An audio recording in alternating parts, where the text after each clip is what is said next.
Welcome to episode 11. As we left off last time, battle was about to begin.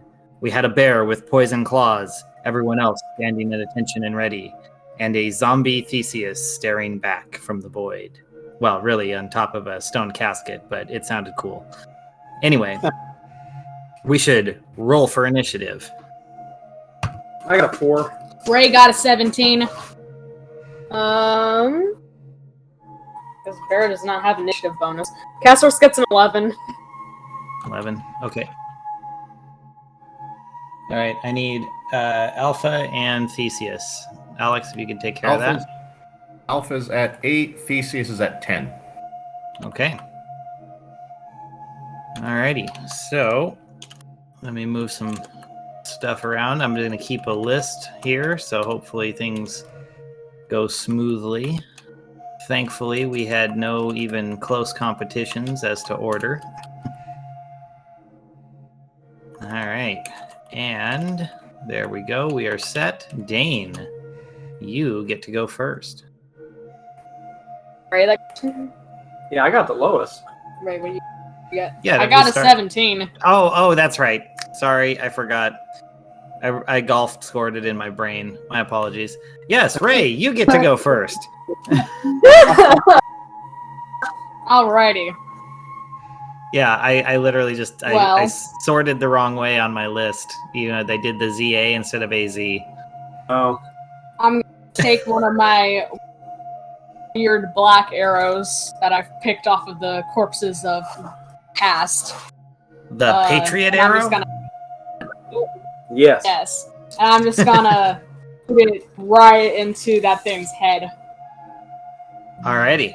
You call it, and you get advantage on that shot. 17 to hit. Ooh, you take your shot, and the arrow glances literally off its skull. AC 17. Yep. Alright. Like All right. It reaches down and picks up its weapon. And let's see. So I guess you guys would all be kind of equally spread through the room, wouldn't you?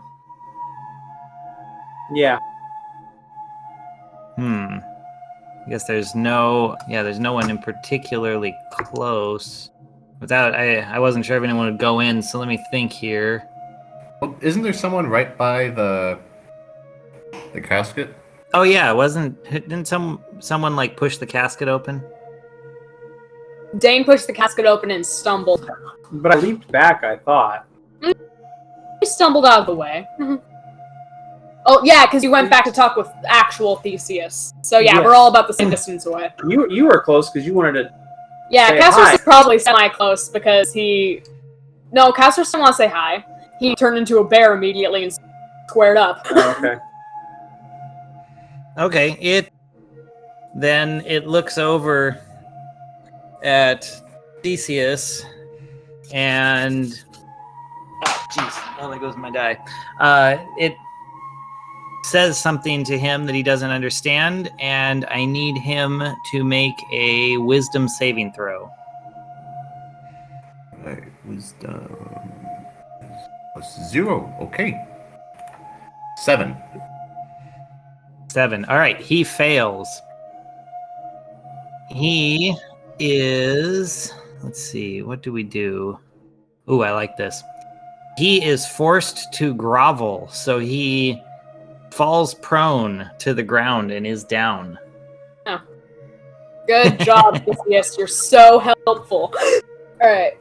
I believe it's Castros' turn next, because Alpha and Theseus got an 8 and Yes. a 10. Yes, you're correct. Correct. It is Castros. Yes. Cool. Perfect. Time to charge. So yeah, as a bear, he has multi-attack, so he'll... Yeah, I'm gonna go for a grapple. Grapple him in place and then poison him with All right. my claws. So we'll go for a bite first. Well, okay, how far away is he? Oh, let's say 20 feet. That's fine then.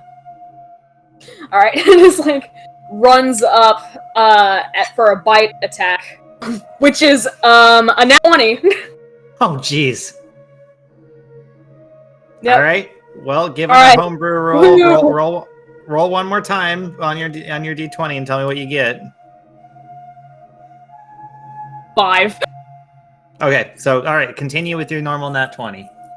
Okay. So, I'm gonna try and do a grapple. So, would that be another strength roll? Well, You start off with a bite attack. you can. Yes. Well, first off, roll damage for your bite. So, So whatever your normal attack die Got it. is, twice And plus your then modifier. 6 That's piercing. 6. Okay. And now strength. Now do a strength check to try to grapple. Okay. Yeah, it's a 19 plus 4. It's You successfully grapple. 23. Perfect. Yeah, you successfully grapple. Right, guys, just so you know, he's grappled. He's semi-vulnerable. You have advantage. And then just try and, like, pierce through his heart, his undead heart, with my claws in a claw attack.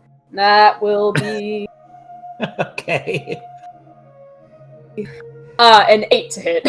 But do I have advantage because he's You grappled? do have advantage because he is currently grappled, so you get advantage to attack. Perfect. Yeah, 16. You still you claw into his armor, but you cannot get purchase. Oh well, guys, he's grappled. Yeah, he's held, and Theseus. Well, I'll let Alex run him. So, what does he have to do? He's groveling right now. Does he have to do like a saving throw to stop? It just knocks him prone for a turn, so he would have to. I mean, if he wants to get up. Oh yeah, I guess it would be. It'd be a wisdom saving throw and then movement to get up. Wisdom saving throw is 15. He makes it, and so he can stand up. All right, then he gets up. Okay, well then go ahead and run Alpha. All right. Alpha tries to take advantage of the currently grappled guy on the ground to unleash a fury of blows into him. All right, go for it. All right. So just double check. Just gotta make sure I get my pluses down. All right. The first attack is 23. Jeez, yes, that hits. All right, which deals 6 damage. The second attack is another 23, Which also hits. which deals 8 damage. So we're at 14 so far. And the third I'll just- attack Adding as I go, but go ahead. is a 22. That also hits.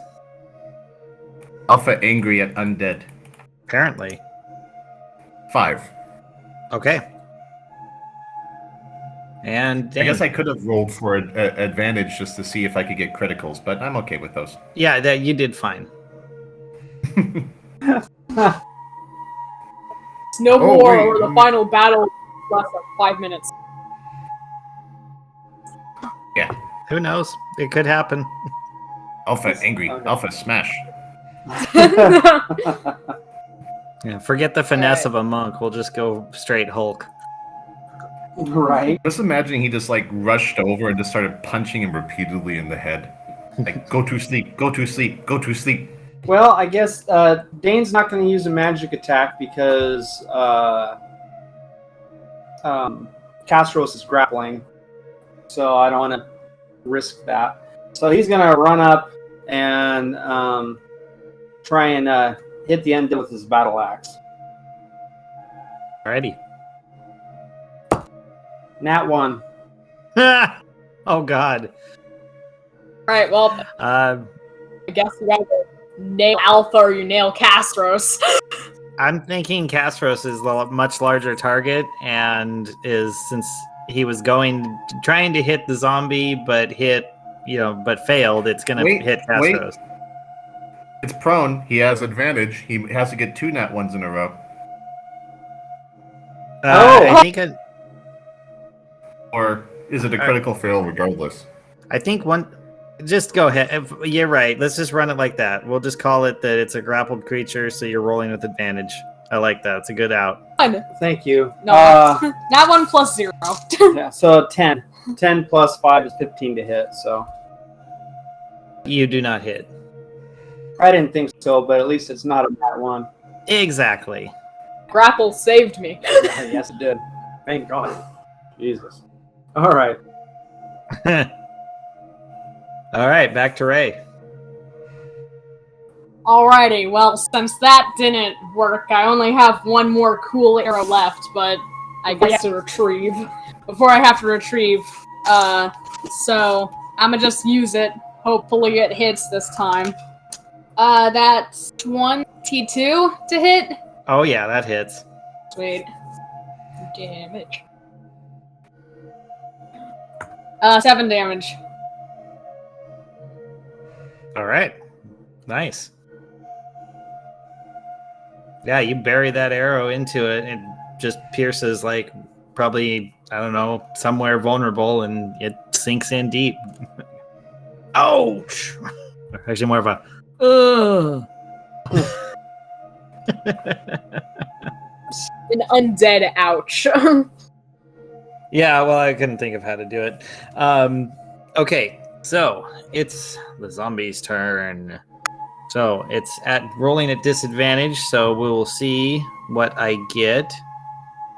That is a 16 to hit. Does that hit you, Castros? We do not have a good AC. Bears do not? No, bears have only 11 AC. It's pretty crappy. Okay. So what you see is there's like an upward movement as it like slams its sword into you and there's a bright flash. So first off, let me grab the right die. Okay, so that's 5 and so it hits you for 9 slashing damage and just want to make sure I get this right, so I'm trying to read it. 11 psychic damage. Plus the 9? Yes. What the heck? Okay. Jeez. And next time you come around, you need to make a wisdom saving throw. Oh, that is now, so. Oh, it is? Yeah, I guess it is. All right, so yeah, your turn. Oh, no, actually, it's not. I forgot. He gets 2 sword attacks. God. Sorry. And he broke free, so he's out of disadvantage. So, let's see. That is a 15 to hit. I think you said it was 11 last time, so... Yep. So 7... With wild shape, it doesn't carry over, unless you get excess damage, it doesn't carry over to your actual body. Correct. Correct. So his next hit hits you for 13 slashing. That's his second hit. No psychic, no psychic. Just that first time. 13. Yay! Yeah. Bear Castros is down to 1 hit point, but he survives. Okay, so it's your turn, and you get to make that wisdom saving throw. Come on. That's a 7. 7? All right. So you go ahead and take your turn, but you now have disadvantage on your attack roll. Joke's on you, I wasn't going to attack. Well, it says... All right, but it says on a failed save, it has you have disadvantage on attack rolls, ability checks, and can't take reactions until the end of your next turn.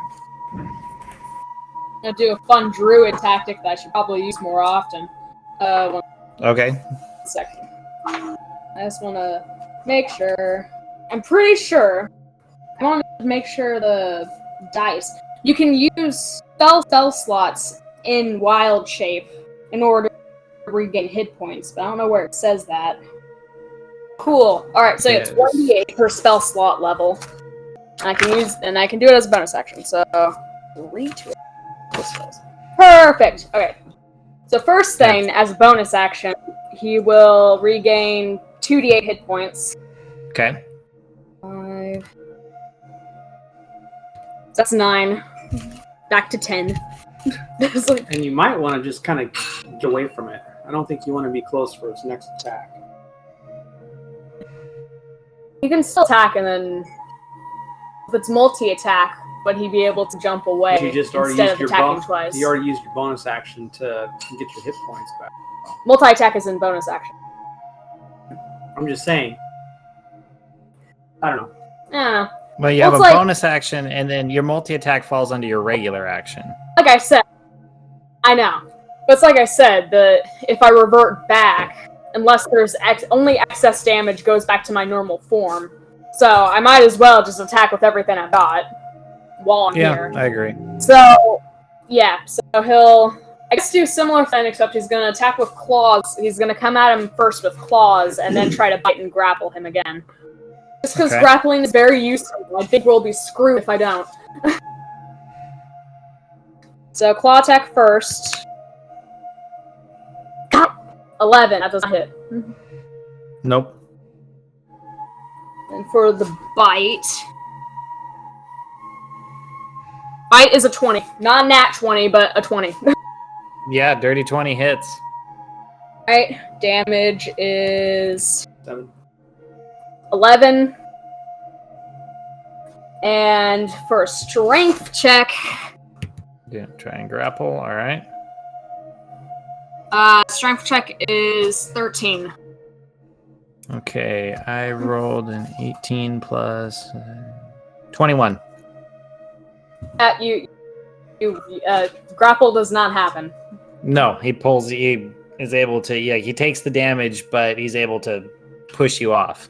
So Theseus next, right? Yes. Yeah. I think Theseus is going to try and cure wounds on our bloodied bear. Okay. Get a little more life back into that beast. And was it 1d6? Let's double check. 1d8 plus spellcasting modifier. So Theseus summons up 14 hit points for a bear. Jeez. Imagining Theseus walking over this giant bear and just like touching its back and suddenly giving it 14. No, very helpful. He doesn't even have to Theseus. walk up to you. It's cure wounds. It can be done from afar. Lay on hands is the physical contact one. No, I thought wounds you have to be touching. One sec, I have it written down. Yeah, cure wounds range is touch. Yeah, creaturely touch. Yeah. So yeah, I'm just imagining him walking over So, to yeah, he runs this up bear, and slaps the bear in the back for a healing hearty back slap, back pat. Come on, bear, you got this! Get back in there! Alright. Awesome. I like it. Well, Alpha, it's you. All right. Alpha continues his punchy punch. Punchy punch. All right. I'm just gonna roll the attack dice first, Yeah. just to Yeah, go make it ahead and smooth. blow All right. through all of them. So I've got 2 more key I can use after this. So that's 20, Yes. 14, and 20. No, yes. You have 2 hits. All right. So that's a punch of 7 and 7. Okay. So actually 14 power punches. Yep. That's Come on, pretty guys! Don't make Alpha do all the hard punching. good. Well, Dane's hitting with his axe. Yeah, I haven't done anything though. I keep missing. This appears to be my episode for my day for rolling Well, really bad. let's see how you do. What's that? 14, 19, 33 so far. Dang. Anyway. Dane, it is your turn. So he's going to take another swing with his axe. There we go. Okay, so hold on a sec. Plus 17 plus 5. That's 22 to hit. You hit. All right. That is 10 damage. And Woo! can he use an action surge to summon Kashak Barn? Can he Oh, use an action surge action to surge. Sure. I don't. Yes. Go for it. You're gonna bring out the crazy kobold sorcerer. Yes. So he gets a swing in, he connects, and then he quickly just kind of drops his axe and reaches into it inside his jerkin and rubs the gem real quick and brings out Kashak Barn. That's just such a weird series of, like, in my mind, such a weird series of actions. But okay, so Yes. that happens, and all of a sudden, you see this angry little man appear, and what? What do you want?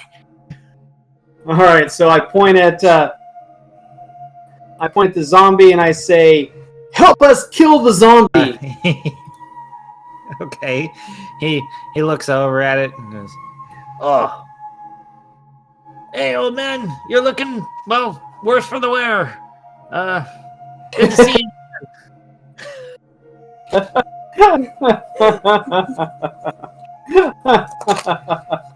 So, so can I have? Does he have to roll for initiative, or where is he going to fit? Let's roll him for initiative. Here. Okay. So he actually gets a 16. All right. Well, I will put him in right here, and I'll have Ray go.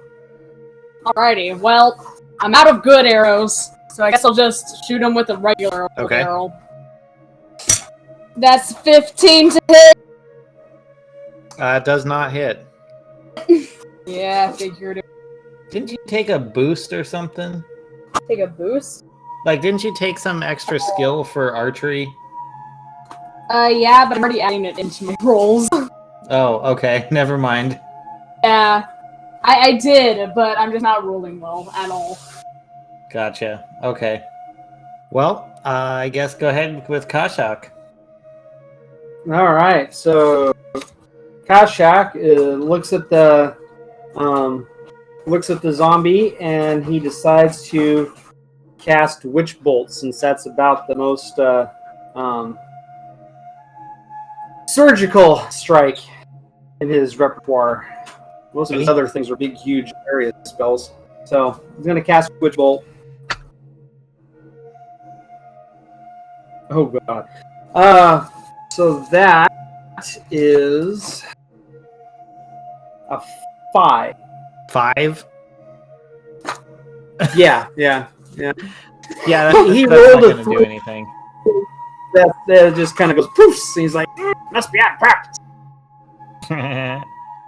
Yeah, that definitely doesn't do anything. He probably makes a little big dance of it, and just it flops. Fails miserably. All right, it's our friendly zombie's turn. So I guess now everyone is basically up close except for Ray, who is hanging out at the back. And I guess it's time that he starts spinning around and hitting other people. Even though there was a bear holding him last time, so it made sense. But now he's been hit from multiple sides. So I think he'll do a swing to the left and hit Alpha before he does a swing to the right. So let's see. That is a nat 1. Never mind. That was horrible. Face. Yeah, critical fail. Well, I don't know. I'm kind of thinking that. You know what? Let me just roll something real quick and see what I get. I think he throws his weapon. Oh, okay. I mean, that makes the most sense. He just goes and it slips and flying out of his hand. And we'll just say Alpha dodges He doesn't really have it. much flesh to grip onto it, so yeah, it just swung too hard. Yeah, so at that, he's just like, huh? And it goes flying. So then I guess it will turn around and try to use both hands to grab Dane with a bludgeoning attack, like try and basically hit him with his fists and hold on. That is a, where is it? 17 to hit. Nope. Okay, well, he missed completely then. And that's it. So it goes to Castros. It's a bear boy. Alright. So he's been rejuvenated. He has the hit points. He has the power.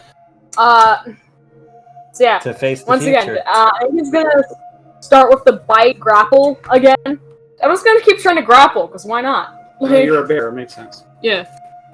Just try to hold him down with brute force. So that bite is 22. Jeez, yeah, that sinks in deep. The bites are landing. The claws are not. The poisoned claws are not. Alright. That's only 5 piercing damage, but let me roll for the grapple. Yeah, it's a 22 for the grapple.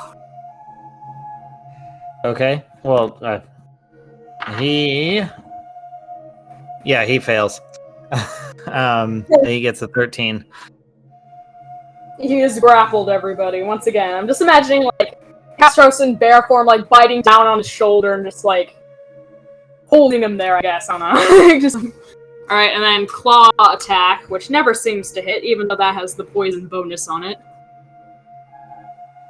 Oh, nice. 24 to hit. Yeah. Well, did you do damage? You didn't give me damage for your bite. 5. 5? Okay. So then, no, you're 24 to hit. Go ahead and give me damage for that as well. And the added 1d6 poison, correct?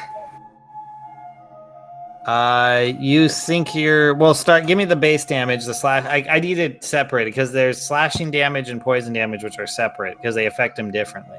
Okay. It's 11 for the slashing. Okay. And for poison, it's 3. Okay, noted. Good that time. I'm gonna have to scrub out the taste of rotting flesh after this is done. Oh, yeah. No, Definitely. All it's right. probably still dried out by now. It's like beef jerky. There you go. Maybe it tastes good. Quite possibly, though no salt, so probably not so much. Anyway, Theseus, go ahead. Theseus makes a move to go pick up his sword. Oh, excellent. So he can move and take an action to pick up the sword. Yep, he now has his sword back. Thank Well, you, generous zombie. He has the zombie sword. Oh, it's not his sword? Fine. That's not... No, because remember the legend was Theseus' sword was thrown into the sea? Ah, right. Well, he has zombie sword. Cool. Doo-doo-doo. Unarmed and grappled and is ready to be It's got to be better than like the Sense- rusty dagger or whatever he was using before. Oh, definitely. All right, Alpha, you want to continue punching? All right. Alpha continues his relentless assault. As long as he has ki to do it. Which he's almost out of. And that's 23, 24, and 21. All those hit. All right. For 8, 6, and 7 damage. 8, 6, and 7. All right. Very good. That... Yeah, you pretty well pummel him, especially considering that you could have had advantage on those rolls too, but because he's held in place. So basically, Castros is holding him there like a punching bag, and you're just rhythming him, just boom. perfect. Teamwork. And you realize, Dane, when you grab your axe and you go to hit, and you realize that he's limp and motionless. Alpha has broken every single bone in the zombie's body. Chop it off. Guillotine. Execution.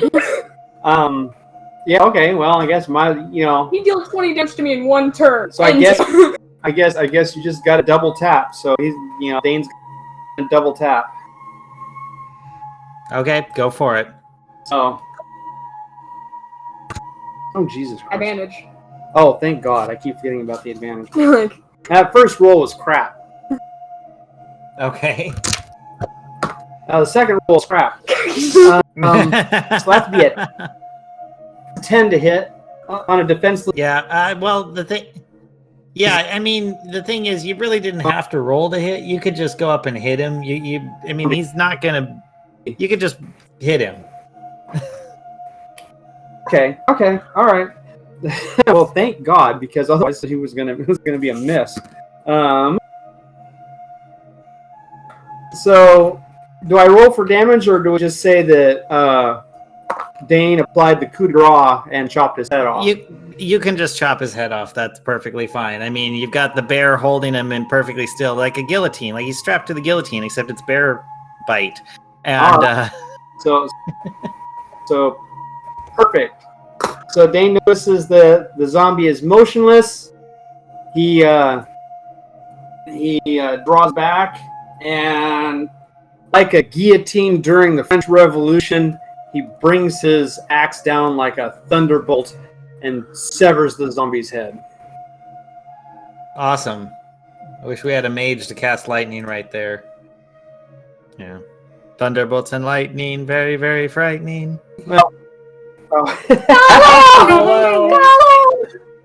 I mean, Kachak Varn could cast lightning, but the problem is, Kachak Varn's lightning bolt is 100 feet long and 5 feet wide, so I don't think we want to do that. can we just have a Probably D&D? Speaking of Kashak, he wobbles over. Oh, old friend. Sorry you lost your head. Oh my God. Okay. Okay. So what next?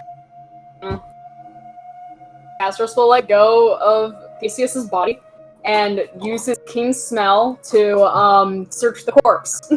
Like any gold or any other valuables, like he'll sniff around the corpse and the casket. Well, gold's inert, so you're not going to smell it. But I mean, you smell that. I mean, it's a desiccated corpse that's headless now, wearing a very nice suit of armor. Nothing of real, like, I guess, just looking around, is there any, like, gemstones or gold or anything valuable whatsoever other than the armor and swords, I guess?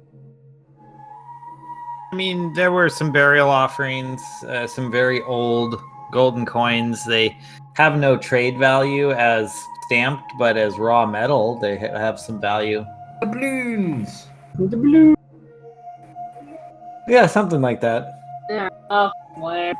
Castros will give, like, a size of bear and just kind of sit down. Like, Lick his wounds.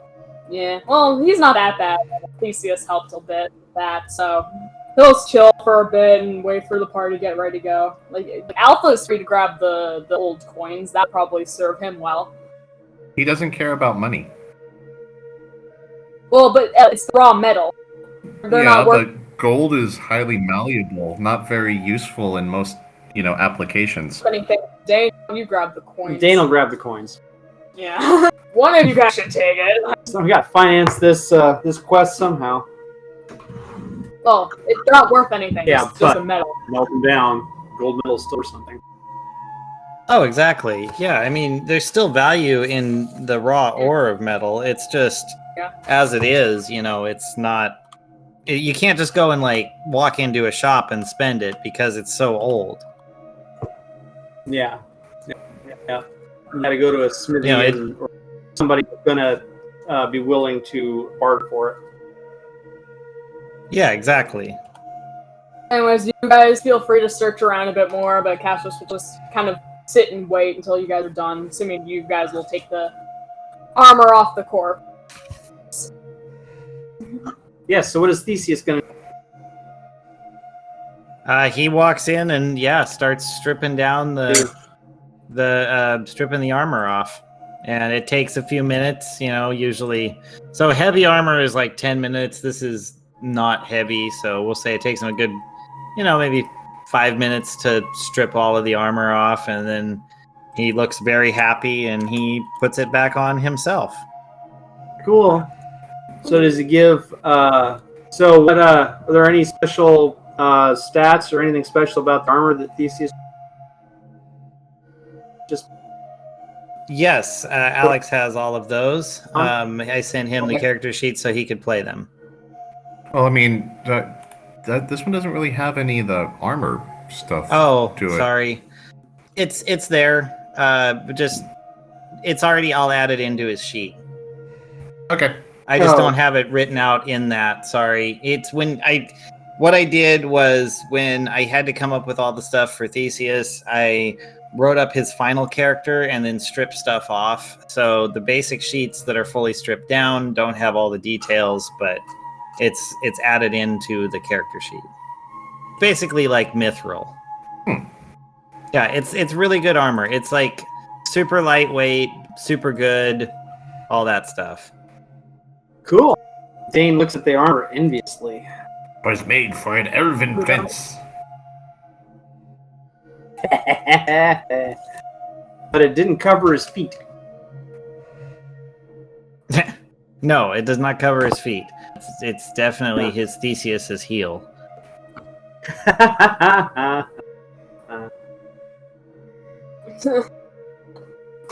Okay, cool.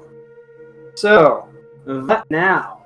Well, you guys lead the way, Castros. We'll just follow, I guess, as bears. Unless we're leaving this place, then going back into society, then you should probably become semi-normal again. Yeah, I say we get out of this labyrinth. If we can.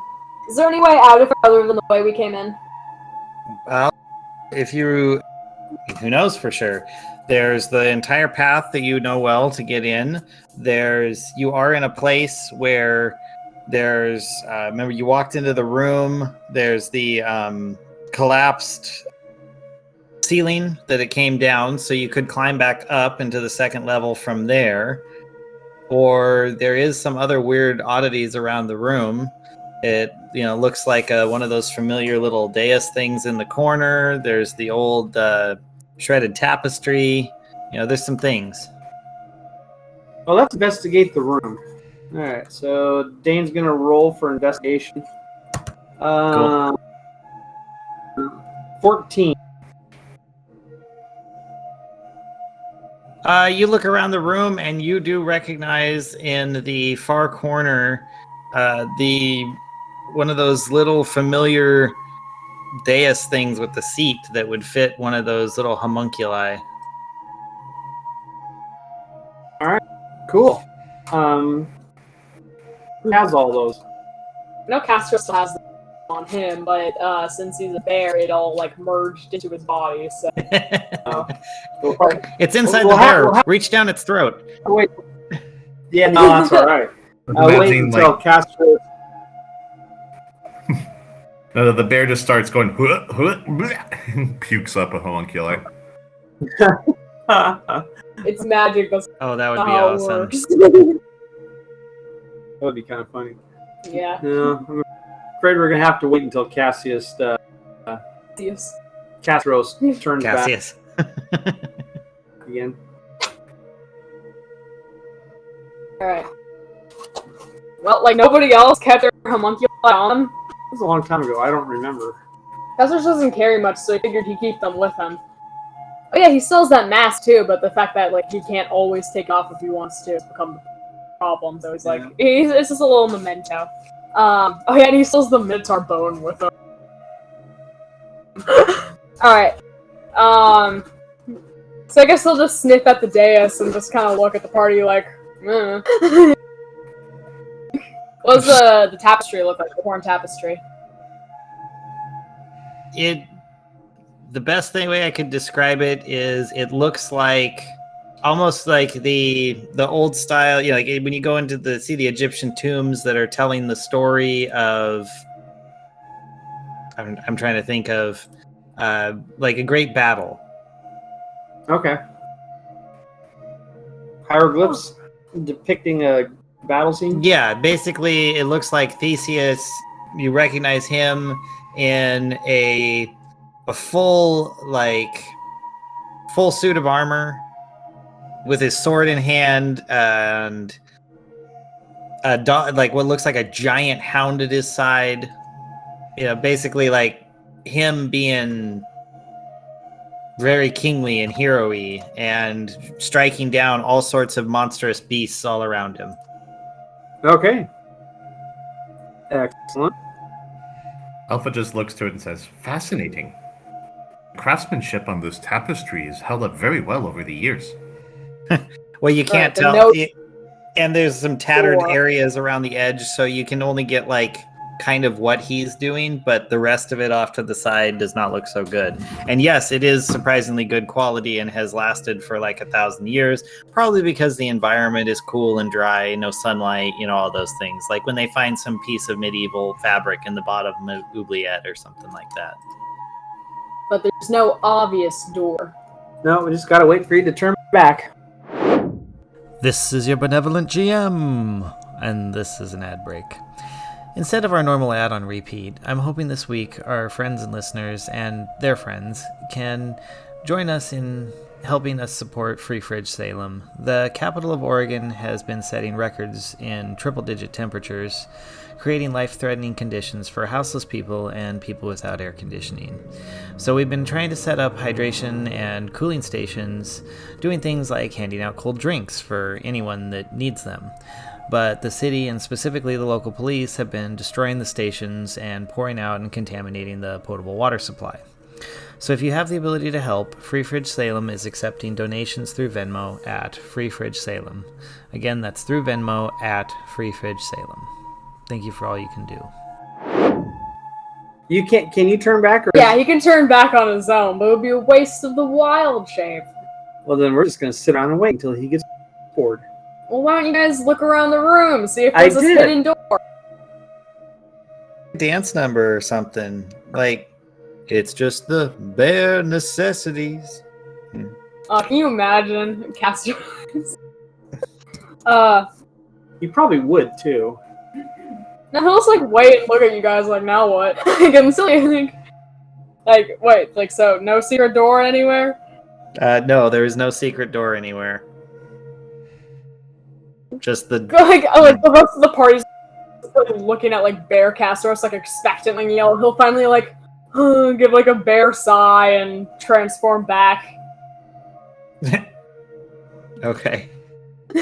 Jeremy back from Ray, because I believe at the end of our last session he handed Jeremy to Ray because that's where he would be safe. Oh yeah, he also handed the poison to Ray, so he'll take that back too. Alrighty, here you go. Cool.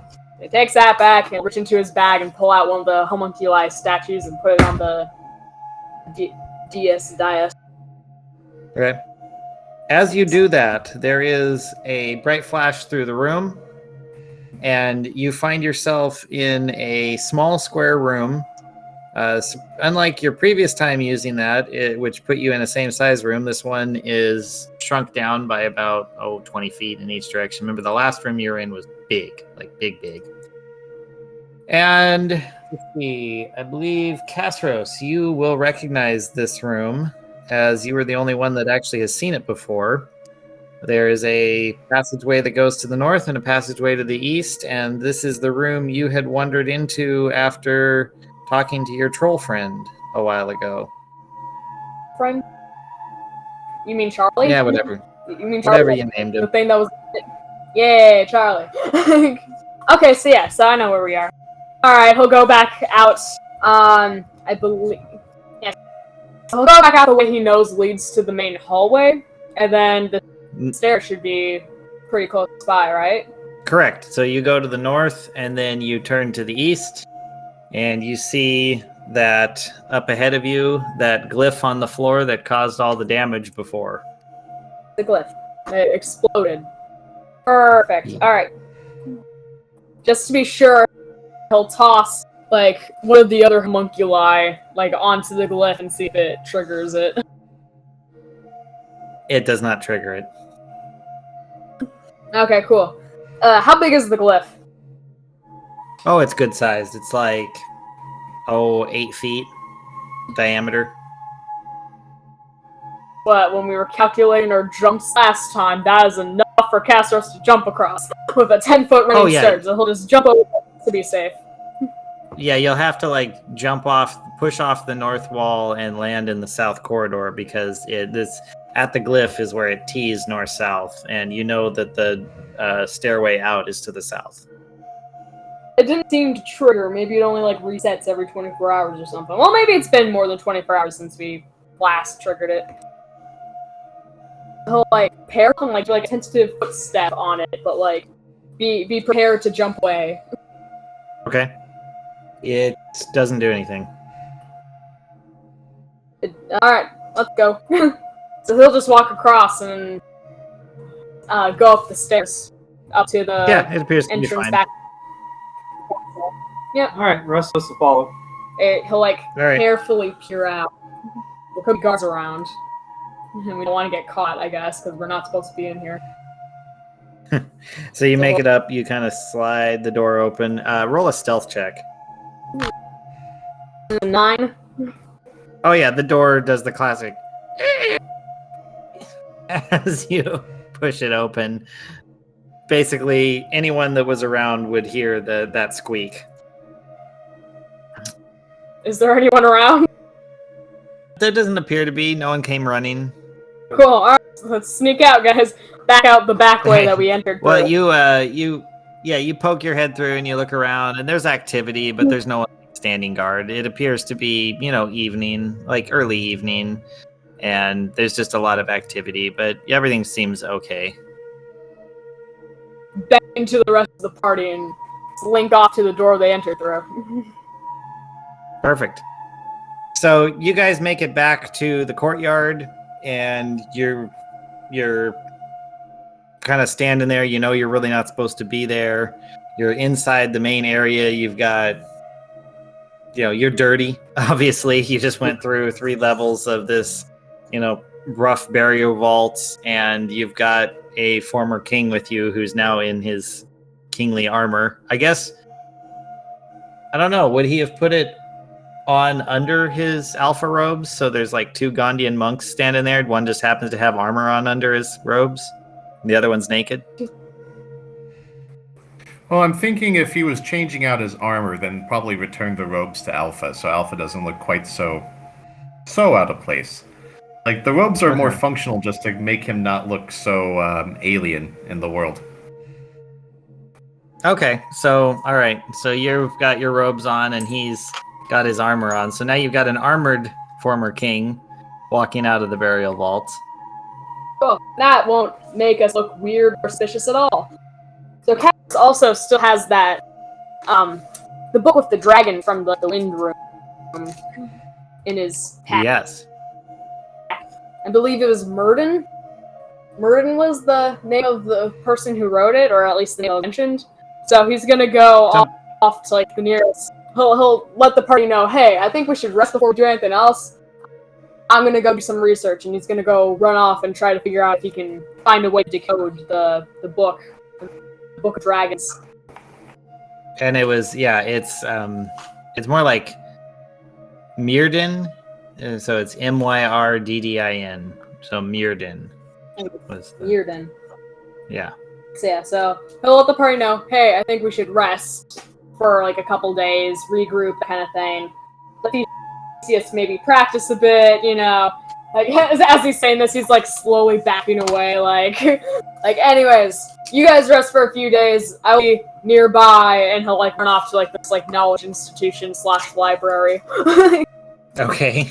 So if you're going to go do that and you're taking off, before we resolve that, let's find out what everyone else is going to do. Assuming there's a plan. Dane has shopping to do. He's going to banish Kashak Varn back into the gemstone. Oh yeah, I just assumed you had already done that. Yeah. Well, I wasn't sure what I was going to end up running into. So yeah, he's going to banish him back. He's got spell components he has to get. Right on. Okay. I'm So you're gonna go to the market. Ray will follow Dane because she's got no other plans. All right. So Ray and Dane are going to the market. Alpha, what are you up to? Finding the best way to spread the word of Gond, of course.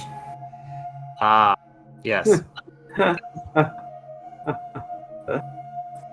Probably going to one of the temples, to help with the Of course. activities. There's usually heroes that come in that need healing, and it's the time they get, you can proselytize while they're having their curses lifted and wounds cured and all those things.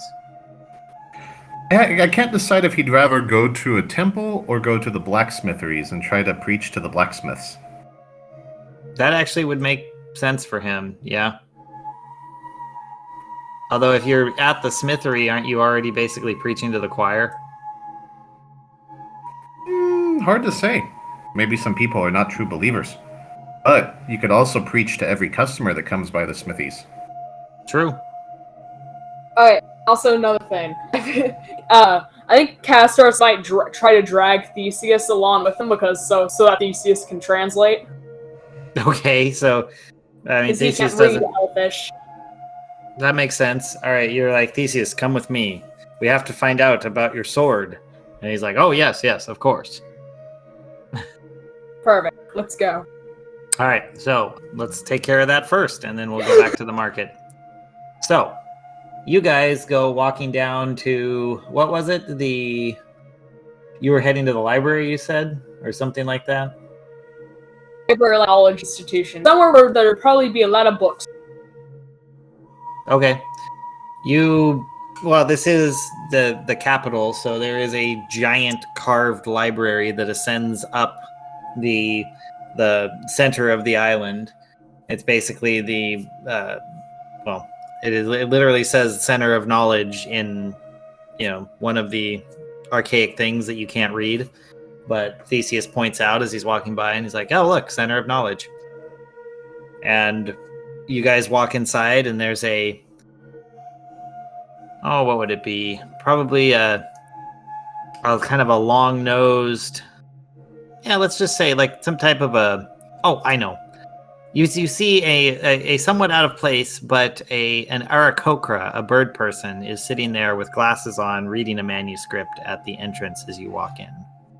Castros will actually ask for directions because he doesn't trust anybody else with this information. Like what if Mirrodin is actually a well-known thing, and everybody's gonna know exactly what he's looking for and want in on it, huh? He's gonna be cautious and basically, I guess he'd be looking for either Elvish texts in history or decoding things, codes, a list of ancient codes. So he might ask for that. He won't mention anything specific, but he might ask said bird person, hey, do you happen to have books on codes throughout the ages? Codes? What? I mean, what are you looking for? Codes? I can send you to sea transport if you want semaphore. I can send you to the Morris section for if you want those Morris codes. I can send you to ciphers if you're looking for ciphers. What do you want? I need more information. Probably the closest. So, take me to cipher section, please. Ciphers. Well, I don't leave here, but hold on one second. And it turns around, and you see this just giant Rolodex, 3 feet tall, and it flips through it, and the cards go flying by. And then it stops on one. It's like, yes, okay, right here. Floor 3, section 6, row 7. Alright, floor 3, section 6, row 7. Thank you. Is there a staircase somewhere? It points a winged feather to the back, and you see 2 giant spiral staircases that go up into this just glorious giant library. bird person, and he'll run off to the staircase, dragging Theseus behind him. Well, Theseus is just in awe. He's looking around and he's just like, geez, this was so tiny when I was here last. I need some translations done. All right, you make your way up. You find finally How can that. so many people read these days? Well, there's been a good education program in the kingdom. Also, you are in the capital, which is like the place where they collect the knowledge of the entire empire. Yeah. Think of like the Library of Alexandria, where if you came into port, whatever manuscript you had, they checked to see if they already had it, and if they did, they'd let you go, and if they didn't, they would immediately copy it. So he'll probably take the very long, treacherous climb up to floor 3, section 6, row 7. Yep. And you see stretched out before you a huge rack of all sorts of codes and codexes that are used throughout history. Oh, might be here a while. Jeremy, help me look. Okay, you say this to Jeremy, and what do? Start walking? Because, I mean, he's just chilling on you. Jeremy has... I'm trying to think, because Jeremy has, like, the super, super high perception. So maybe he just knows, like, in his soul. We can try that. Sure, why not test Jeremy's omniscient abilities? Just, like, walk slowly down the aisle and kind of scan the books himself, but, like, see if Jeremy makes any movements. Castros trusts Jeremy with his life. All right. Yeah, you walk back and forth, and as you get to a relatively old section, all of a sudden you feel Jeremy like curl and shiver a bit. Oh, shiver. That means like bad energy. Maybe that's what we want. That might be what you want. Alright. So he'll like be careful not to disturb Jeremy, but like kind of test and see where he's acting like that the most and try to pinpoint. You held him in front of you like a crystal ball, moving him like a figure 8, and when you get to a certain point, yeah, you hone in, and there is just ancient tome. It looks so old and obviously has not been touched in a very long time. And pat Jeremy on his thanks as he returns him to his shoulder. Awesome. So he'll probably dust it off and kind of examine it a bit, maybe flip open to the first page, see if he can read it, or if it's an elfish. If it's an elfish, that's probably a good sign. You flip it open and you remember that you can't read, but right. Everything. Hey, Castros can read. That raise the illiterate one. Castros knows 4 languages and can read just fine. That's right. I'm sorry, I forgot. I've been having way too much fun with that trope. Anyway, yes, you flip it open and you actually see notes in like common scribbled in the margins. There's all sorts of print in Elfish, and this appears to be some type of a ciphertext. Scanning it for the name Mirrodin. You get... Well, here, roll me an investigation.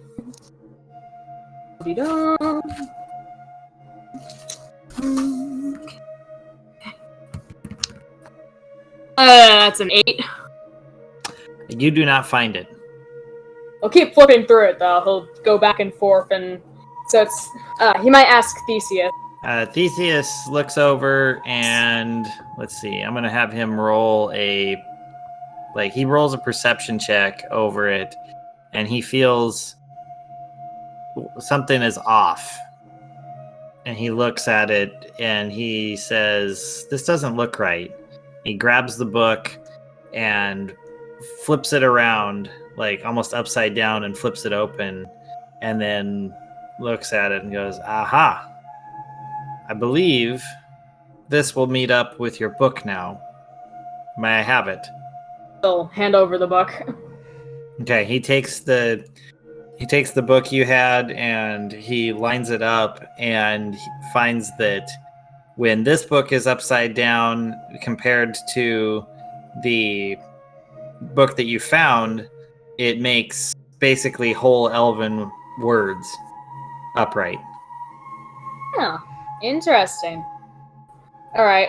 Is there any, like, pieces of paper or, like, parchment and a quill anywhere around here, nearby? Casros wants to, like, write down whatever Theseus translates. You look around and, well, I don't know. Let's see. Do a search. What would that be? You're investigating? Or maybe perception. You could do either one. I believe they're the same, so... No, perception's better. We'll do perception. Doesn't matter, that's a nat 1 anyways. Jeez. Then, nope, you find nothing. I'm sorry. Hey, I guess he was just too preoccupied with what the book said. He wasn't really thinking about... Going, Right. wow, Yeah. that's amazing. This means nothing to me. Yep. Alright, so he'll ask Theseus to read the book for him. As you're like, I'm imagining Casros just like immediately like finds like a table somewhere if there are any, just sits down and is like very intrigued. Okay, he starts reading, and basically the first couple pages are just kind of like warnings, and this is owned by, and a brief history of the world, things that you kind of know just from the legends of, how the world came to be, and yada, yada, yada. And then he starts looking through and seeing that there are incantations with descriptions, and basically says, oh, I believe this is a spell book. Ooh, so maybe Dane might find use in this as well. Alright. Well, you don't have to read the incantations, but can you read me what the spells do? Well, let's see. This one is some type of sleep spell with conditions on it. This one makes people obey. This one conjures lightning to attack. This one's a summoning spell. Huh. There's one that says it's some type of summoning of creature, and the other one seems to summon a boat. That's odd. And he flips through. Huh. A rain of fiery arrows. Protective illusion. That's handy. Redirection of spells. Huh. A halt that stops someone. Ooh. Here's a fun one. We could use this to... this is a fun one to play with Casros on. It reverts someone back from a wild shape to their human form. Or tiefling form, as it may be. You know you're talking to Casros. Yes, he was just... It's Theseus, so he just mumbles as he's talking. And then he looks up and realizes he's talking to you. He's like, oh, but, I would never do that. Casros doesn't really care. He's just like, alright, like... what about the dragons? Flip to the part with the dragon pictures. Oh, dragon picture, da-da-da-da. He flips through, and he says, oh, well, interesting. This section actually is about me. Apparently, I was prophesized to rise again and fight alongside great heroes. Huh. I wonder if we'll ever meet them. That's weird. Okay. Casros is like, yeah, weird. But anything about actual dragons, or is there just a fun drawing of a dragon to try and grab the reader's attention? Oh, no, he says that... no, he says, we will have to face this dragon at some point. Apparently this is part of our upcoming quest. It's prophesized. Face it, we don't get to go off and find it and befriend it. Well... So you think it's an old one, then? Some of these words are confusing, but I'm not sure if it's a friend or an enemy.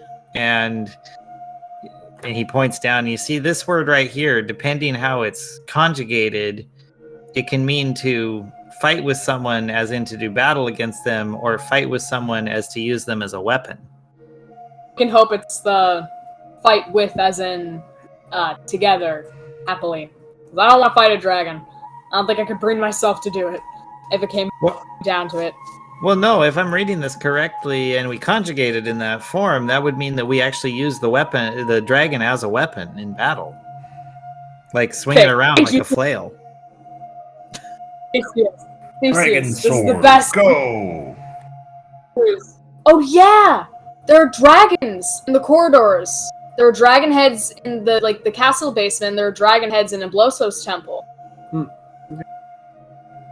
The dragon is important. Cool. Thank you, Theseus. Feel free to read everything else about the prophecy, but that was all I wanted to know. We'll give this to Dane later. Maybe you can teach him Elfish or something. Well, he does say he's having a very hard time reading it, because even with the cipher, it's a very old Elfish that hasn't really been used, so it's very archaic. It's hard for him to,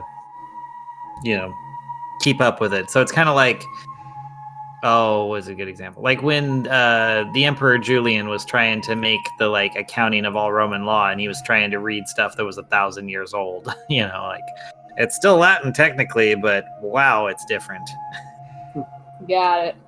All right. Well, Castos will be patient for a tiny bit, then let Theseus read more if he wants to. But he keeps reading, and he does his best. Yeah. He does his best, and then he says, well, I mean, I could spend probably a lifetime studying this, but we don't really have that time. I would recommend hanging on to it, especially with this this weird signature here of Meriden at the top. It doesn't seem right, because it also, if you flip it around, it looks like it says Arcanorum on it, but I'm not sure. Trained this without the library book anyways, huh? Can you check out? Yeah. Oh, I'm sure you could, or you could just steal it. Just gives a knowing look, I guess, to Theseus, like, you're good, alright. I feel like Castros, he does not really care about societal norms, so yeah, he'll just, look around, and he's like, nobody will miss it, and slip it into his bag along with the other book. Alrighty. Alright, well, there's no one around. There's no one around to see you, so I don't see a problem with that. Cool. Alright, Theseus, let's go.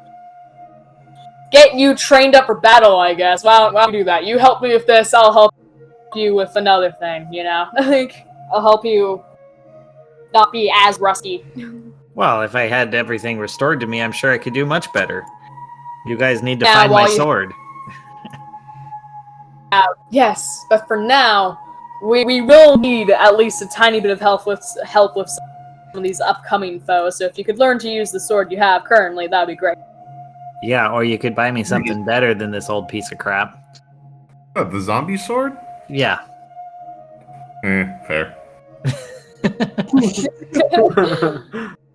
Well, I don't have much on me, but sure, let's go to the market where Dane and Ray are, and we'll see if we can't find you something, Theseus. There's no way we can afford a good sword like that. Just Alright. look for the blacksmithery that everyone's trying to avoid, because it has a strange warforge posted outside, proselytizing the will of Gond. All right. Well, Oh, while they're making their way there, let's really quick check in on Dane and Ray, who are heading to the market. So, what are you guys looking for? Okay, so the first thing Dane's going to do, he's going to visit a fairly prosperous looking smithy, and Okay. he's going to try to trade some of those old coins from the graveyard for a little bit of powdered silver and some powdered iron. Okay. You find a smith in the background, in the distance. You hear, "Come one, come all, and hear the glory of Gond in all of his greatness." And you're like, "Ah, crap, Alpha's already here." But you do find him, and the guy's just kind of rubbing his head, like, yeah. What do you got? Raw gold? Yeah, sure. I'll deal with you. What do you need? So I need a packet of powdered silver and a packet of powdered iron. Okay, yeah, that's no problem. Here, I got some floor sweepings around. Perfect. Kind of walks to the back. Boy, get up here! He calls his assistant, comes running up and smacks the guy over the head. You can tell it's not actually a young man, but a rather weathered, mid-30s guy with a brand on him, and apparently probably a slave. Like, yes, sir, what? And he gets told to go collect a pouch of these things, and runs off for a few minutes, and the blacksmith leans over like, guy is so easy to please. You'd think that his very life depended on what I'm doing here, but geez, he's annoying. Constantly going on. I never thought I'd hear someone as crazy talking about, the Gandhian god, but now I got this other wacko out there, the monk. It's crazy. Anyway, here's your pouches. You see the guy come running up, and the blacksmith saw him out of the corner of his eye, and he runs over to you and says, Here. The blacksmith says, well, this isn't really going to cost you hardly anything, but just give me like a pinch or two of that. We'll call it even. I mean, you're basically just taking my trash away. Sounds good. We'll do. So, I do. I gave him a lump of coin or something. Yeah, exactly. All right, perfect. And then I'm going to ask him. So, sir, is there like a mage's college around here, or some kind of a wizard's place where people kind of practice? Yeah. If you want to go deal with them, whatever the heck their name is, Shadow and whatever, they're around the corner. You head down the street here. You'll see the big statue. Take a left. Go up there. You'll see him. You can't miss him. There's the guy holding like an orb in his hand out front. Easy to spot. All right, cool. I thank him and take my leave and head on over to the places. Awesome. So yeah, you saunter on over there, and you find basically what you call, I guess, the Mage's College. It's a kind of roughly hewn at the base, but gets finer as it rises up. Rounded columns, stone carved. Looks like Petra a bit. Very fine work going in. Nice rock face. Yeah. Very nice. So is this like Petra? Is this carved into mountain face? Yes. So basically, everything here is carved into the central volcano. You can see on the ground, basically the lower level where you're doing most of your walking around. Think of like Minas Tirith, how everything goes up. Yes. But in this case, it was all carved into a volcano. So, and it gets more fine over time. So the stuff at the lowest level is the most large and rough, and it gets finer and nicer as you rise to the top. And the Emperor's Palace is at the very peak. Dane's only real interest is he's trying to see if there's been any trees or shrubbery that has been scarred by lightning or struck by lightning from some student practicing their lightning. So you kind of wander in and you get spotted. There's various mages, learned men wandering around, and you ask that of one of them, and he kind of says, "Oh, yes, I believe there is some practice being done out in the upper courtyard," and he can show you there, and he takes you up kind of a curving flight of stairs to an area where you see a classroom of one mage instructing five others, and they're all throwing lightning bolts at, how about a shrubbery? Yeah, just for fun. Is it a nice shrubbery? It is a very nice shrubbery, and in fact, the guy comments is, yes, here target practice is being done. This was donated to us from the local chapter of the Knights of Knee. I love it. All right, excellent. So I'm going to wait until they're done practicing, and then I'm going to, Dane's going to collect some twigs from this poor shrubbery that has been struck by lightning. Oh yeah, it's just blown to pieces. I mean, your twigs look like toothpicks. Perfect. I'm going to gather up a couple different handfuls of them and shove them into a pouch. Awesome. And the guy looks at you and he's like, so, you looking to do some spell work yourself? You know, we have lessons here if you're interested in joining. Sorry, I'm on a quest of utmost importance, but otherwise I would be very interested, but I cannot spare the time right now. We understand quests of importance, and he raises his hand. Jake, Elwood, come here. And two guys come up in black robes and sunglasses. Yep, and they say, "Yeah, yes, sir. Yes. What's going on?" He says, "Oh, I'd like you to meet Dane here. See, Dane, these two are also here. They're on a mission from God." Which one? Paylor. Paylor.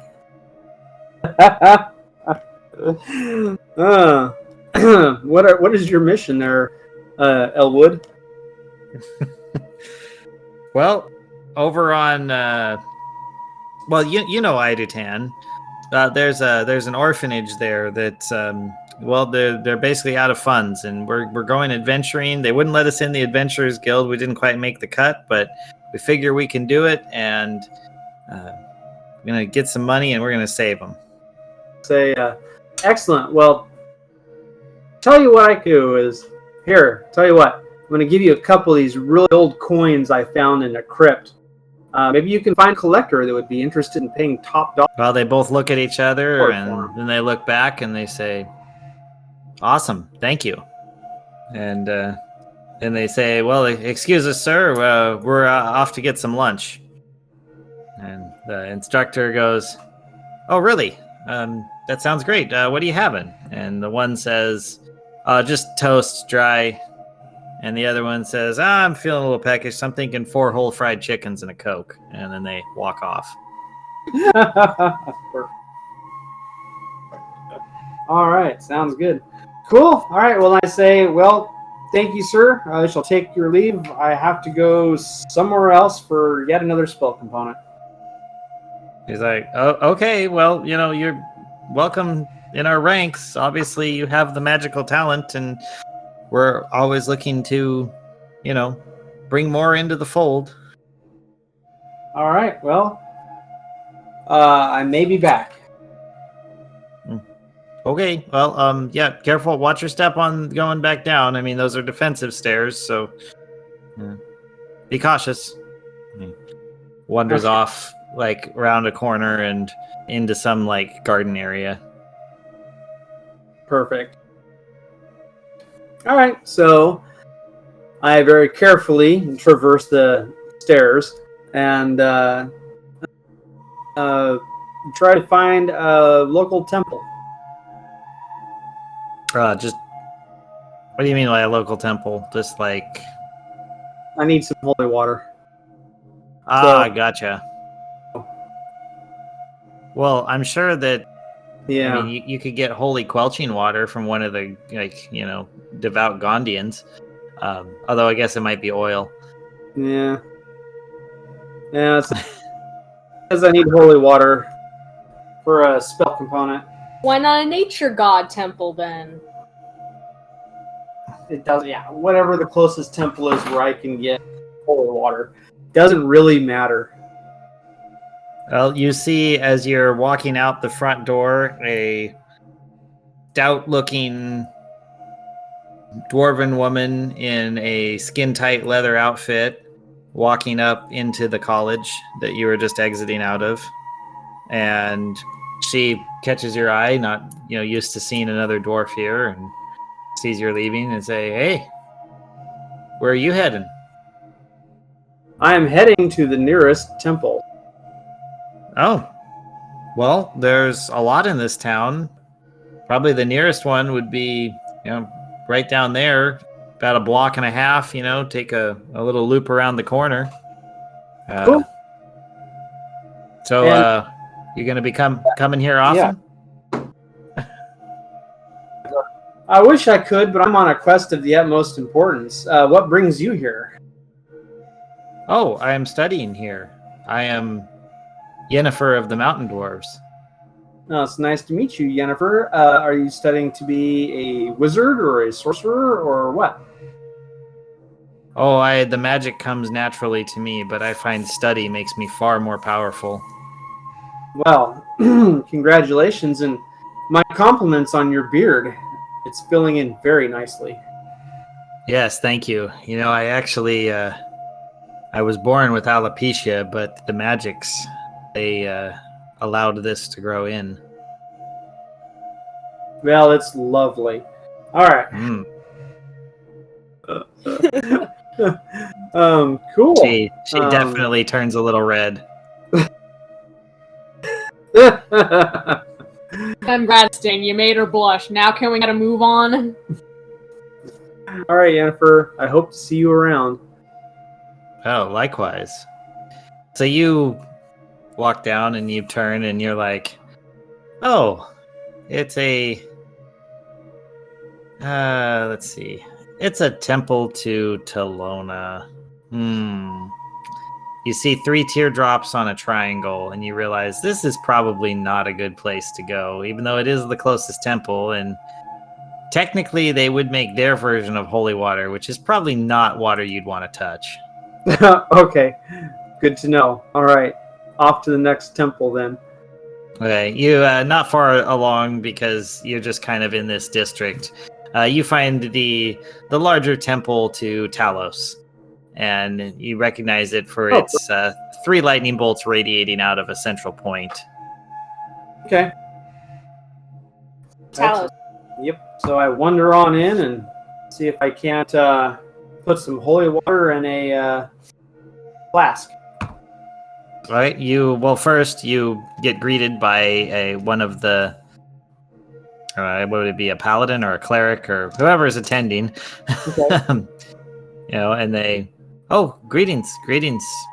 Are you interested in learning the word of Talos, Lord of the Storm? Say, greetings. I am Dane Stonemaster, an Eldritch Knight, and no, I'm just here to get some holy water. Holy water? And you are not one of the faith, yet you wish the water that is holy and sacred to us? Yes, sir. I think in this instance, Talos will understand. You see, the old ones are coming back onto this plane, and it is my quest to help banish them back. Fascinating. Very fascinating. Well, I will warn you, the water that is holy to Talos bears with it the tempest itself. Okay. Well, that's fine. I don't need a lot, just a little bit. Oh, okay. Well, you have a vessel? Actually, I do not. Well, then, how do you wish to take the water? I do not recommend passing it through your body. I do not believe it would stay holy once it exits. Well, hold on a sec.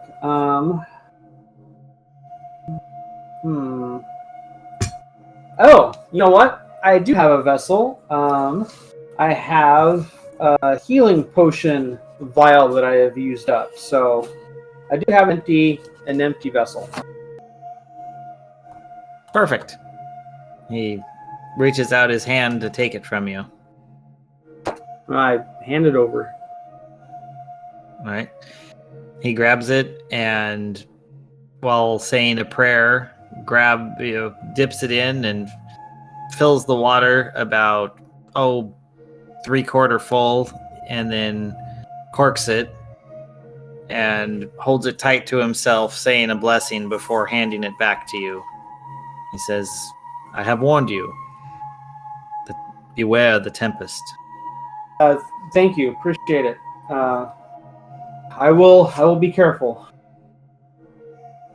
You feel that the water inside the jar is tending to rock on its own, like slosh back and forth. Okay. All right. Well, I put it in my pack, so. Awesome. And then I continue, and I'm like, okay, well, Ray, that's pretty much all I needed. Is there anything you need or want? Nope, not particularly, except maybe a few drinks. All right. Well, let's mosey on. Let's go try and find Alpha. I imagine he'll be the easiest one to find, and our companions, when they're done, will probably be able to find him. Well, yeah, I mean, you can make your way back to where you were, where the blacksmith was that you just traded. I mean, he was nearby there. Sounds like a plan. So we'll. So, all right, you make your way over there. Yep. Oh, sorry, I didn't want to talk over you. Anyway, so yeah, you make your way over, and he's there preaching away. You know, most people are giving him a pretty wide berth. We just kind of hang back and watch. So, kind of. He has moved on at this point into. Well, actually, hey Alpha, make me a performance roll really quick. Performance. Oh yay! I get -1 to that. Joys. 9.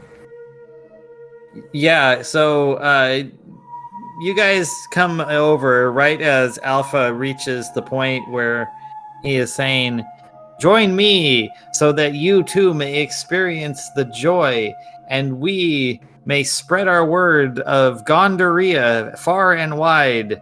You may be the burning fire that carries it from person to person and port to port." Oh my god. Perfect. Oh god, so what happens? God will allow you to put your exploding babies to good use. Yes, there you go. I like that. So wait, what happens to what, Jay? The crowd.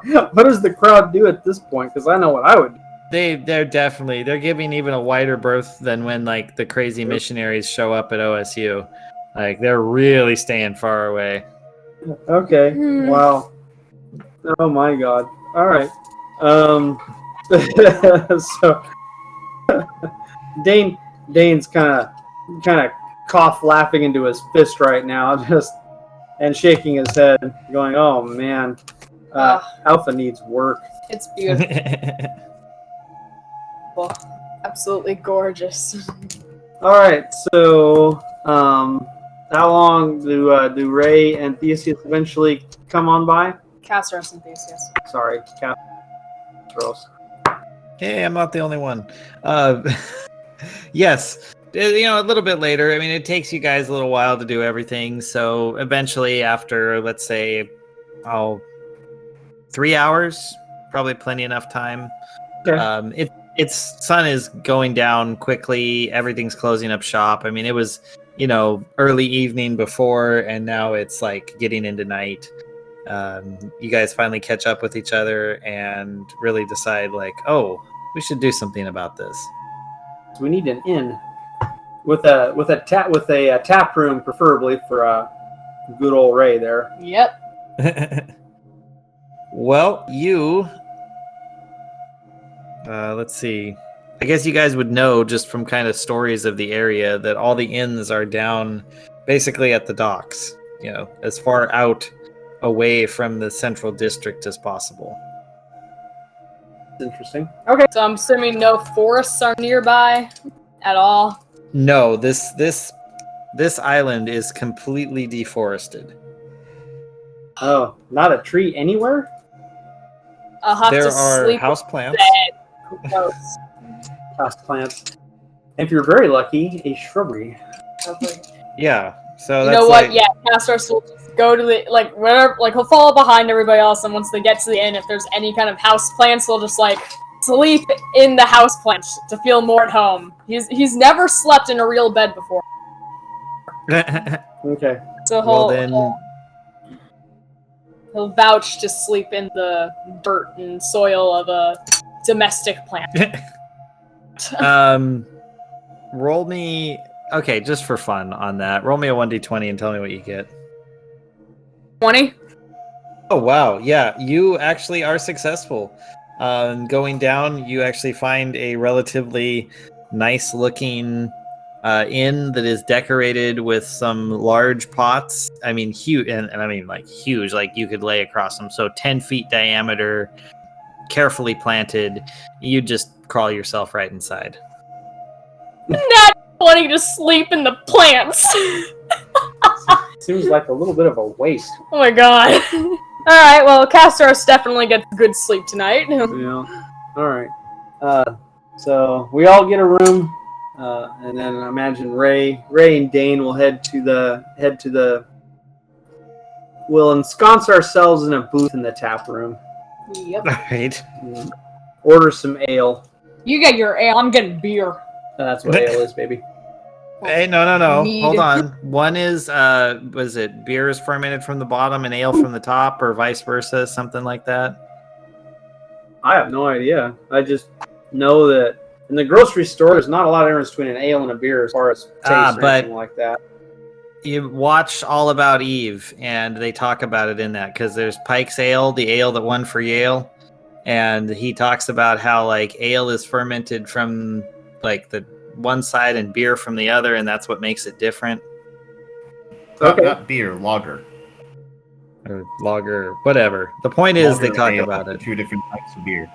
Ah, there you go. Thank you. See, we needed the bartender to chime in. / ex-beer representative. Yeah. Ales and lagers use different types of yeast. Lagers are a cold ferment, while ales are a hot ferment. There you go. Okay. And I still recommend that Stars. movie, though. All About Eve is excellent. All About Eve. Yeah, came out in like 1939. It's a really awesome movie. Interesting. 1950. There's a 50 for that one? Oh, I think I might have been thinking of The Awful Truth. No, that was 1936, I think. That's got Anyway. Marilyn Monroe in it. Mm, Betty Davis. does that one have it? Huh, I guess it does. Well, anyway, it's a great movie. Interesting. Margot Channing. Oh, Anyway, no. I'm sorry. I'm in the wrong... No, wrong movie. Not All About Eve. The Lady Eve. Uh, The Lady Eve, 1941. Yeah. Barbara Stanwyck, Henry Fonda, William Demihurst. Yeah, Charles Osborne. I mean, the cast is amazing. The movie is just incredible. It goes all over. Yeah, I just all the titles get messed up. But yeah, excellent film. Lady Eve, 1941. Highly recommend it. Same with The Awful Truth, Cary Grant and Ralph Bellamy, like 1936, if I remember right. Just peak of cinematic achievement for that era, and it's just one of the funniest movies for that time period. what, The Lady Eve or The Awful Truth? The Awful Truth. Okay. Like 36, 37, somewhere in there. Really, I love it. And yeah, Ralph Bellamy is hilarious. Okay, sounds good. Anyway, sorry, I got this derailed. Anyway, yes, you guys, you go in, you get your drinks for the evening, and you are hanging out in the bar, and roll me a perception check. Oh no, not a perception check. Well, you're drinking, so I'm not asking for disadvantage, but you know, normal. Oh. So I rolled a 21 on perception. Ray got a 17 on perception. Awesome. Actually, both of you did really well. Dane, you catch it first, and you say, "Hey, did you hear those two talking over there?" And Ray's like, "No, but did you hear these two over here?" And you guys both kind of sit and listen. And Dane, the ones you talk to first, they say, "Have you heard? There's strange things happening out there. People disappearing, whole landscapes being wiped clean. I don't know. Some say it's the end times. It's really weird. And then on the other side of the room, there's a different conversation going on. They're like, the trade routes are getting blocked up. Whole ships just vanished immediately. That one ship, oh crap, I had the name and I lost it. Anyway, I'll find it in a minute. The ship came in empty. Not a single person aboard. Cargo was untouched. It just kind of crashed into the shore. It was really weird. That was the one that was coming over from, one of the mining towns. So these are some of the conversations you hear. Oh, the Demeter. That's what it was the name of the ship. Anyway. Yeah, so you guys hear all these conversations about strange happenings in the world as you're sitting and drinking and just kind of experiencing the local color, the lore of, how people talk when hanging around the bar. Right. And we're thinking those sound like places that we were just there, where the old ones have been defiling. And other places. That's what I said to Ray. Yeah. I don't know. Does Ray have a response? I don't like the sound of this. Not one bit. I say as I chug down more of my beer. Nice. Alpha, what are you up to? Actually trying to spread the word to anyone who would listen. You see all these people are talking and you're like, just randomly, okay, sure. Here, tell you what. Roll me another performance check. 8. 8. Yeah, it's not going over well. You're sitting there in the corner, and eventually one of the barmaids grabs a tablecloth and just walks up to you and says, "Hey, you look great, very statuesque. Could you mimic a Gandhian pose? Like, how would he look triumphantly?" Oh, but of course. And then as soon as you does it. Yeah, so then as soon as you take the pose, she just like, "Oh, very nice," and hangs the cloth over you and, "Oh, that's perfect. Just stay right there." Oh, yes, absolutely. That's stunning. All right. I got to go deliver these drinks, but I'll be right back. And just wanders off. As he's doing the pose, though, he continues preaching about the glory of God from underneath the sheet. Yes, but it's quite muffled at least. Yes. Anyway, so that happens late into the evening. Everyone eventually kind of tires out and heads off. And by the time the sheet's pulled down, you realize, oh, there's no one left in here. And then I'm assuming, Dane, you're just going to hang for a while and then go to bed? Yep. All right. Well, I think this is a good place to stop for the evening. You guys made it out. You got your stuff, and we are ready and primed for the next adventure. A voyage? Yes. Yeah. Possibly a voyage or any number of things.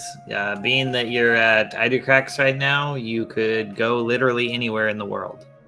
Say that again. From where you're at, you could go literally anywhere in the world. Oh, okay, because we're kind of center for everything, or? Well, we need Yep, find. much like all roads lead to Rome, all trade routes lead here. Okay. You find Theseus' sword. Yeah, that's definitely priority one. Yeah, that's what we'll do tomorrow. He'll go to like a sea ocean goddess. Nature stuff. Go to ocean goddess. Because he's not familiar with the ocean, but he can just still find her temple. And meditate a bit on it. Okay. All right. Well, perfect.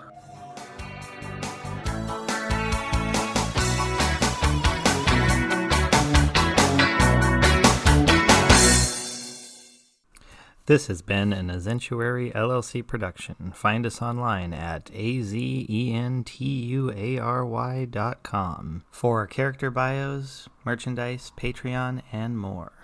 Thank you for listening.